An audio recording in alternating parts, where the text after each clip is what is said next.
Hello friends, welcome to good morning Bharat. मैं हूं मनोज टंडन। आप सभी दोस्तों का इस चैनल पर तहे दिल से स्वागत है और आप सभी के माता पिता को नमस्कार, जय हिंद, वंदे मातरम। फ्रेंड्स, हमने रेलवे द्वारा विगत वर्षों में पूछे गए प्रश्न का सीरीज चला रहे हैं। फ्रेंड्स, इसमें हमने क्या है, जीके जीएस से जो विगत वर्षों में पूछे गए प्रश्न को शामिल किया है। ये इस सीरीज का हमारा तीसरा वीडियो है। फ्रेंड्स, अगर आपने पिछले दो वीडियो नहीं देखा है तो जा करके देख सकते हैं। ये आपका आने वाला जो एनटीपीसी एग्जाम है उसके लिए वेरी वेरी मोस्ट इम्पॉर्टेंट रहने वाला है। ठीक है, तो चलिए फ्रेंड्स आगे बढ़ते हैं और एक एक करके हमारा जो प्रश्न है उसको लेते हैं। ठीक है, पहला प्रश्न है फ्रेंड्स, रोम किस नदी के किनारे स्थित है? ठीक है, रोम जो शहर है वो किस नदी के किनारे स्थित है आपको बता देना है फ्रेंड्स। तो देखिए फ्रेंड्स, अगर हम लोग टाइगर को देखें तो हमारा रोम रोम क्या हो जाएगा, कांप जाएगा। ठीक है, तो क्या है, रोम है वो टाइबर नदी के किनारे स्थित है। ऑप्शन नंबर डी इसका सही आंसर हो जाएगा। ठीक है, सिखवाद का प्रवर्तन कब हुआ है फ्रेंड्स? तो सिखवाद का जो प्रवर्तन है वो 15वीं शताब्दी में हुआ है। ऑप्शन नंबर बी इसका सही आंसर हो जाएगा। ठीक है, सहारा मरुस्थल कहाँ है? सहारा मरुस्थल कहाँ है फ्रेंड्स, आपको बता देना है। तो देखिए, सहारा जो मरुस्थल है ये हमारा उत्तरी अफ्रीका में स्थित है। तो ऑप्शन नंबर बी क्या हो जाएगा, इसका सही आंसर हो जाएगा। ठीक है, अगला प्रश्न है, देश देश देश मुगल साम्राज्य के संस्थापक थे। ठीक है, मुगल साम्राज्य के संस्थापक कौन थे आपको बता देना है फ्रेंड्स। तो मुगल साम्राज्य का संस्थापक कौन था फ्रेंड्स? बाबर था। ऑप्शन नंबर सी इसका सही आंसर हो जाएगा। ठीक है, बाबर ने क्या है, मुगल साम्राज्य की स्थापना की थी। ऑप्शन नंबर सी क्या हो जाएगा, इसका सही आंसर हो जाएगा। ठीक है, कालाहारी रेगिस्तान कहाँ है? कालाहारी रेगिस्तान कहाँ है आपको बता देना है फ्रेंड्स। तो ये क्या है, हमारा दक्षिणी पश्चिमी अफ्रीका में स्थित है कालाहारी रेगिस्तान। ऑप्शन नंबर ए क्या हो जाएगा, इसका सही आंसर हो जाएगा। अगला प्रश्न लेते हैं। अगला प्रश्न है, फतेहपुर सिकरी की बुलंद दरवाजा किसने बनवाया था? ठीक है, फतेहपुर सिकरी में जो बुलंद दरवाजा स्थित है फ्रेंड्स उसको किसने बनवाया था? तो इसको अकबर ने बनवाया था फ्रेंड्स। ऑप्शन नंबर बी क्या हो जाएगा, इसका सही आंसर हो जाएगा। ठीक है, निम्नलिखित में से कौन एक तत्व नहीं है फ्रेंड्स? तो देखिए, ऑक्सीजन दे रखा है, क्लोरीन दे रखा है, सिलिकॉन दे रखा है और संगमरमर दे रखा है। ठीक है, अगर हम लोग आवर्त सारणी को देखें तो हमारा ऑक्सीजन, क्लोरीन और सिलिकॉन तो मिल जाएगा, लेकिन आपका संगमरमर नहीं मिलेगा फ्रेंड्स। ठीक है, तो ये हमारा तत्व नहीं है। ऑप्शन नंबर डी इसका सही आंसर हो जाएगा। ठीक है, संसद में समाविष्ट होते हैं। संसद में कौन कौन समाविष्ट होता है फ्रेंड्स? तो संसद में आपका राष्ट्रपति रहता है, लोकसभा रहता है और राज्यसभा रहता है। ठीक है, राज्यसभा और लोकसभा में क्या है, कोई भी विधेयक पारित किया जाता है उसके बाद राष्ट्रपति के पास हस्ताक्षर के लिए भेजा जाता है फ्रेंड्स। तो ये तीनों, राष्ट्रपति, लोकसभा और राज्यसभा, ये तीनों क्या है, हमारे उपस्थित रहते हैं, समाविष्ट रहते हैं। तो ऑप्शन नंबर ए क्या हो जाएगा, हमारा सही आंसर हो जाएगा। ठीक है, भारत में सबसे बड़ा वनस्पतिक उद्यान कहाँ स्थित है? ठीक है, भारत में सबसे बड़ा वनस्पतिक उद्यान कहाँ स्थित है फ्रेंड्स? तो कोलकाता में स्थित है। ऑप्शन नंबर डी इसका सही आंसर हो जाएगा। भारत का जो सबसे बड़ा वनस्पतिक उद्यान है वो कहाँ स्थित है? तो कोलकाता में स्थित है। ठीक है, पीलिया रोग किसके सही रूप से काम नहीं कर पाने से होता है? ठीक है, तो जो पीलिया का रोग है फ्रेंड्स ये किसका क्या है, सही रूप से काम नहीं करने से होता है? तो यकृत का सही रूप से काम नहीं करने से होता है फ्रेंड्स। ऑप्शन नंबर बी क्या हो जाएगा, इसका सही आंसर हो जाएगा। ठीक है, यदि हमारे शरीर का यकृत क्या है, सही रूप से काम नहीं करेगा तो हमें पीलिया रोग हो सकता है फ्रेंड्स। ठीक है, ऑप्शन नंबर बी इसका सही आंसर हो जाएगा। ठीक है, अगला प्रश्न है, गीतांजलि के लेखक कौन है? गीतांजलि के लेखक कौन है फ्रेंड्स, आपको बता देना है। मूलक राज आनंद दे रखा है, मुंशी प्रेमचंद दे रखा है, महात्मा गांधी दे रखा है और रविंद्रनाथ टैगोर दे रखा है। ठीक है, तो देखिए फ्रेंड्स, जो गीतांजलि है ये क्या है, रविंद्रनाथ टैगोर की रचना है। ऑप्शन नंबर डी क्या हो जाएगा, इसका सही आंसर हो जाएगा। अगला प्रश्न लेते हैं फ्रेंड्स। अगला प्रश्न है, भारत में सर्वप्रथम आम चुनाव आयोजित हुए थे। ठीक है, भारत में पहली बार आम चुनाव कब हुआ था फ्रेंड्स? तो 1950-51 में हुआ था। ऑप्शन नंबर बी क्या हो जाएगा, हमारा सही आंसर हो जाएगा।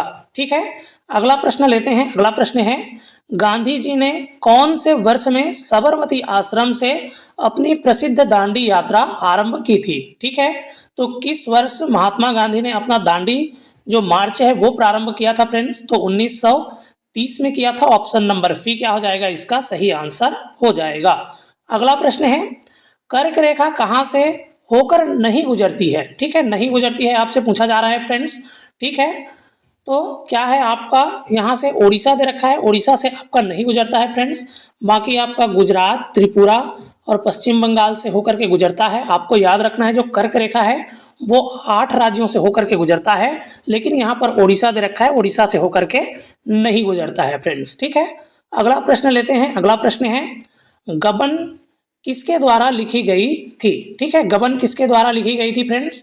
तो गबन है वो क्या है आपका मुंशी प्रेमचंद्र की रचना है। ऑप्शन नंबर बी क्या हो जाएगा हमारा सही आंसर हो जाएगा। ठीक है, भारत के रक्षा संगठन का सर्वोच्च कमांडर है, भारत के जो रक्षा संगठन है फ्रेंड्स उसका सर्वोच्च कमांडर कौन होता है? तो भारत का जो राष्ट्रपति होता है वो क्या होता है, उसका सर्वोच्च कमांडर होता है। ऑप्शन नंबर डी राष्ट्रपति क्या हो जाएगा इसका सही आंसर हो जाएगा। ठीक है, अगला प्रश्न लेते हैं। अगला प्रश्न है, निम्नलिखित में से किसने the wing of fire and autobiography पुस्तक लिखी है? ठीक है ना, क्या है the wings of fire and autobiography पुस्तक किसने लिखी है फ्रेंड्स? तो ये आपका क्या है शोभा डे का पुस्तक है। ऑप्शन नंबर बी क्या हो जाएगा इसका सही आंसर हो जाएगा। ठीक है, आगे बढ़ते हैं, अगला प्रश्न लेते हैं। अगला प्रश्न है, कौरू शहर जाना जाता है, कौरू शहर किसके लिए जाना जाता है फ्रेंड्स? बंदरगाह के रूप में दे रखा है, वन समस्या के रूप में दे रखा है, उपग्रह छोड़ने वाला के लिए और या फिर ज्वालामुखी के रूप में। ठीक है, तो देखिए जो कौरू शहर है ये हमारा क्या है उपग्रह छोड़ने के लिए क्या है जाना जाता है, उपग्रह छोड़ने वाले के लिए जाना जाता है। ठीक है, ऑप्शन नंबर बी इसका सही आंसर हो जाएगा। ठीक है, आगे बढ़ते हैं, अगला प्रश्न लेते हैं। अगला प्रश्न है, निम्नलिखित में से कौन सुमेलित नहीं है? ठीक है, देखिए यहाँ पर रविशंकर दे रखा है सितार वादक, ये तो हमारा सही है फ्रेंड्स।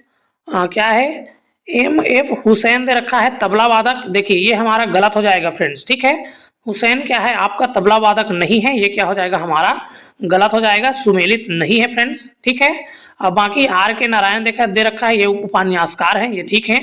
और कैफी आजमी दे रखा है, ये कवि है, ये भी आपका सही है फ्रेंड्स। ऑप्शन नंबर बी क्या हो जाएगा इसका सही आंसर हो जाएगा। ठीक है, एम.एफ. हुसैन क्या है आपका तबला वादक नहीं है फ्रेंड्स। ठीक है, आगे बढ़ते हैं, अगला प्रश्न लेते हैं। अगला प्रश्न है, भूधरातल से ऊपर की ओर वायुमंडल की विभिन्न परतों पर सही क्रम है। ठीक है, देखिए धरातल से बोला है, मतलब हमें क्या करना है नीचे से ऊपर की ओर जाना है फ्रेंड्स, तो हमारा जो धरातल का सही क्रम है उसको बताना है। ठीक है, तो देखिए सबसे नीचे में तो हमारा क्षोभ मंडल रहता है, उसके बाद हमारा समताप मंडल रहता है, फिर मध्य मंडल रहता है और सबसे ऊपर में क्या रहता है हमारा आयन मंडल रहता है। ठीक है, तो किसमें दे रखा है क्षोभ मंडल, समताप मंडल, मध्य मंडल, फिर आयन मंडल।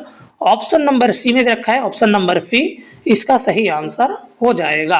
ठीक है, आगे बढ़ते हैं, अगला प्रश्न लेते हैं। अगला प्रश्न है, अंग्रेजी शासन काल के दौरान कौन से गवर्नर जनरल ने विलियम्स नीति प्रस्तुत की थी? ठीक है, तो देखिए विलियम्स नीति नाम से ही स्पष्ट है, विलियम बेंटिंग है फ्रेंड्स, वो क्या है आपका विलियम्स नीति लाया था। तो किसमें दे रखा है ऑप्शन नंबर डी में दे रखा है लॉर्ड विलियम बेंटिंग। ठीक है, ऑप्शन नंबर डी क्या हो जाएगा इसका सही आंसर हो जाएगा। ठीक है, आगे बढ़ते हैं फ्रेंड्स और अपना अगला क्वेश्चन लेते हैं। अगला क्वेश्चन क्या है हमारा, निम्नलिखित में से कौन से युद्ध ने अवध के नवाब को ईस्ट इंडियन कंपनी पर आश्रित बना दिया था? ठीक है, तो कौन सा युद्ध है फ्रेंड्स जो क्या है अवध के नवाब को क्या है ईस्ट इंडियन कंपनी का आश्रित बना दिया था? ठीक है, तो बक्सर का युद्ध क्या हो जाएगा इसका सही आंसर हो जाएगा, ऑप्शन नंबर ए क्या हो जाएगा सही आंसर हो जाएगा।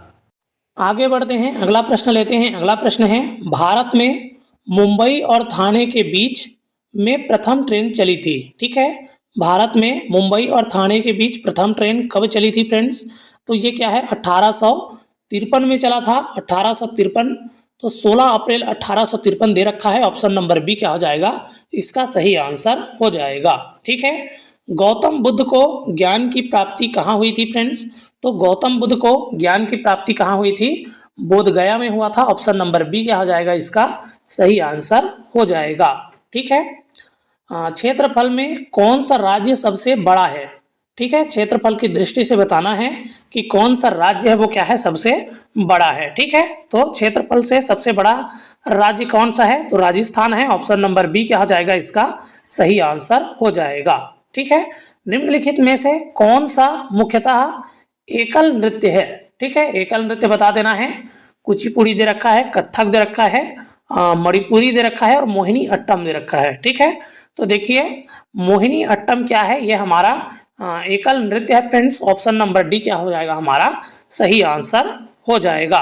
आगे बढ़ते हैं, अगला प्रश्न लेते हैं। अगला प्रश्न है भारत की सबसे लंबी नदी कौन सी है? भारत की सबसे लंबी नदी कौन सी है फ्रेंड्स? तो गंगा नदी हो जाएगा। अगर आपको विश्व का पूछे तो नील नदी हो जाएगा। ठीक है, विश्व में नील नदी सबसे लंबी नदी है और भारत में अगर बात करें तो गंगा नदी क्या हो जाएगा इसका सही आंसर हो जाएगा। ऑप्शन नंबर डी इसका सही आंसर हो जाएगा। आगे बढ़ते हैं, अगला प्रश्न लेते हैं। अगला प्रश्न है भारतीय राष्ट्रीय कांग्रेस कब स्थापित हुई थी? ठीक है, भारतीय राष्ट्रीय कांग्रेस की स्थापना कब हुई थी फ्रेंड्स, ये आपको बता देना है। ठीक है, तो क्या है 1885 में भारतीय राष्ट्रीय कांग्रेस की स्थापना हुई थी। 1885 ऑप्शन नंबर बी क्या हो जाएगा इसका सही आंसर हो जाएगा। कौन सा ग्रह अपनी धुरी पर घूमते हुए सबसे कम समय में चक्कर पूरा करता है? ठीक है, कौन सा ग्रह है फ्रेंड्स जो कि अपनी धुरी पर घूमते हुए सबसे कम समय में चक्कर पूरा करता है? तो वो क्या है हमारा अपना पृथ्वी है। क्या हो जाएगा ऑप्शन नंबर सी इसका सही आंसर हो जाएगा। भारत की पहली मानव विकास रिपोर्ट नई दिल्ली में कब प्रकाशित हुई? ठीक है, भारत की पहली मानव विकास रिपोर्ट नई दिल्ली में कब प्रकाशित हुई थी फ्रेंड्स? तो सन 2002 में हुआ था। ऑप्शन नंबर बी क्या हो जाएगा इसका सही आंसर हो जाएगा। आगे बढ़ते हैं, अगला प्रश्न लेते हैं। अगला प्रश्न है निम्नलिखित में से कौन सा वेद सबसे प्राचीन है? ठीक है, सबको पता है कि सबसे प्राचीन वेद हमारा कौन सा है फ्रेंड्स? ऋग्वेद है। ऑप्शन नंबर डी क्या हो जाएगा इसका सही आंसर हो जाएगा। ठीक है, पेनिसिलिन की खोज किसने की है फ्रेंड्स?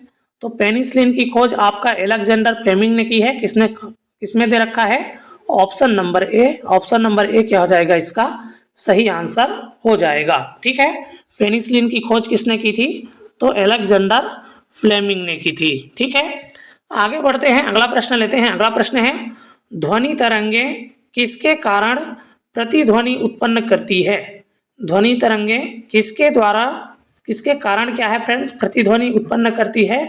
तो ध्वनि तरंगे विवर्तन के कारण क्या है प्रतिध्वनि उत्पन्न करती है। ऑप्शन नंबर बी इसका सही आंसर हो जाएगा। ठीक है, आगे बढ़ते हैं, अगला प्रश्न लेते हैं फ्रेंड्स। अगला प्रश्न है सबसे लंबी नदी है। ठीक है, देखिए विश्व स्तर में दे रखा है सबसे लंबी नदी हमारा कौन सा है? तो नील नदी हो जाएगा। ठीक है, भारत में सबसे लंबी नदी हमने पीछे देख लिया है फ्रेंड्स, कौन था? गंगा नदी था। ठीक है, और विश्व की अगर बात करें तो नील नदी है। ऑप्शन नंबर सी इसका सही आंसर हो जाएगा। ठीक है, गौतम बुद्ध ने अपना प्रथम उपदेश कहाँ दिया था फ्रेंड्स? तो देखिए गौतम बुद्ध को ज्ञान की प्राप्ति कहाँ हुई है? बोध गया बिहार में हुई है। और पहला उपदेश इसने कहाँ दिया है? तो सारनाथ में दिया है। ऑप्शन नंबर ए क्या हो जाएगा हमारा सही आंसर हो जाएगा। ठीक है, तो ये था फ्रेंड्स रेलवे द्वारा विगत वर्षों में पूछे गए 30 अति महत्वपूर्ण प्रश्न। उम्मीद है वीडियो आपको पसंद आया होगा, हेल्पफुल लगा होगा, नॉलेजेबल लगा होगा।